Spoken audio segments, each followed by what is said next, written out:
நான் ஏற்கனவே போன வீடியோல வந்து ஒரு விஷயத்த பேசியிருந்தேன். ஈரானோட அதி உயர் தலைவர் அயத்துல்லா அலி காமேனி கொல்லப்பட்டதுல வந்து நம்ம இந்திய பிரதமர் நரேந்திர மோடிக்கு ஒரு பெரிய பங்கு இருக்கு அப்படிங்கிற மாதிரி ஒரு விஷயத்த வந்து பேசியிருந்தேன். அதுக்கப்புறமா சில நாட்கள்ல வந்து இஸ்ரேல் பிரதமர் பெஞ்சமின் நெதன்யாகு வந்து இந்திய பிரதமருக்கு பெரிய அளவுல நன்றி சொல்லி ஒரு பதிவு வெளியிட்டிருந்தாரு.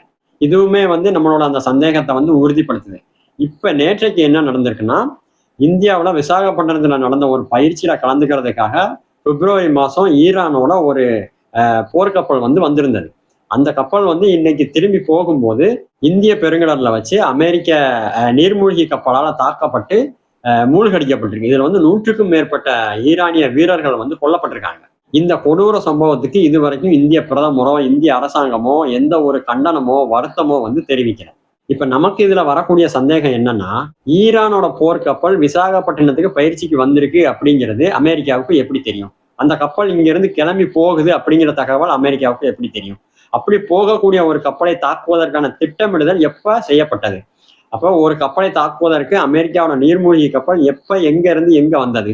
அப்ப இந்திய பெருங்கடல்ல இந்த நீர்மூழ்கி கப்பல் எப்ப வந்துச்சு? உடனடியா அமெரிக்காவில இருந்து அந்த நீர்மூழ்கி கப்பல் கிளம்பி நம்ம இந்திய பெருங்கடலுக்கு வந்திருக்க முடியாது. அப்ப இவ்வளவு நாள் அந்த நீர்மூழ்கி கப்பல் எங்க இருந்தது?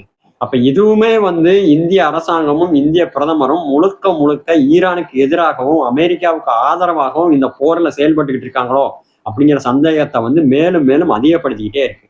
அமெரிக்கா வந்து எந்த ஒரு தாக்குதலிலும் ஈடுபடாமல் ஒரு பயிற்சிக்கு வந்துட்டு திரும்பி போய்கிட்டு இருந்த ஒரு கப்பலை, சாதாரணமா போய்கிட்டு இருந்த ஒரு கப்பலை இவங்க போய் தாக்கி அதை அழிச்சு மூழ்கடிச்சிருக்காங்க.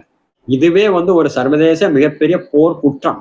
இதுக்கு பதிலடி கொடுக்கிற விதமா ஈரானுமே வந்து இந்திய பெருங்கடல்ல இருக்கக்கூடிய அமெரிக்க போர்க்கப்பல்கள் மேல தாக்குதலை தொடுத்திருக்காங்க. ஏவுகணை எல்லாம் ஏவி இருக்காங்க. இப்ப இந்த போர் வந்து கொஞ்சம் கொஞ்சமா நம்ம இந்திய பெருங்கடலுக்குமே பரவிக்கிட்டு இருக்கு. எப்ஸ்டீன் ஃபைல்ல சிக்கி இருக்கிற மோடி வந்து அவரை காப்பாற்றிக்கிறதுக்காக அமெரிக்காவுக்கும் இஸ்ரேலுக்கும் ஆதரவா நின்று இந்தியாவையும் இந்திய மக்களையும் மிகப்பெரிய ஆபத்தில் தள்ளிக்கிட்டு இருக்காரோ அப்படின்னு நமக்கு சந்தேகமா இருக்கு. ஏன்னா ஈரான் வந்து அமெரிக்காவுக்கும் இஸ்ரேலுக்கும் ஆதரவாக இருக்கக்கூடிய எல்லா நாடுகள் மீதும் எல்லா இராணுவ தளங்கள் மீதும் தாக்குதல் நடத்திட்டு இருக்காங்க. அந்த தாக்குதல் இந்தியா மீதும் தாக்குதல் நடத்தப்படுமோ என்ற அச்சம் வந்து நம்ம எல்லாருக்கும் இப்ப இயல்பாவே வந்திருக்கு.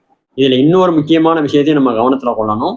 இஸ்ரேலுக்கான ட்ரோன்கள் தயாரிக்கிறத வந்து இந்தியாவில் அதானி நிறுவனம் தான் தயாரிச்சு கொடுத்துக்கிட்டு இருக்கு. அப்ப இதோட சேர்த்து பார்க்கும்போது ஈரான் வந்து இந்தியா மேல தாக்குதல் நடத்தினாலும் ஆச்சரியப்படுறதுக்கு இல்லை.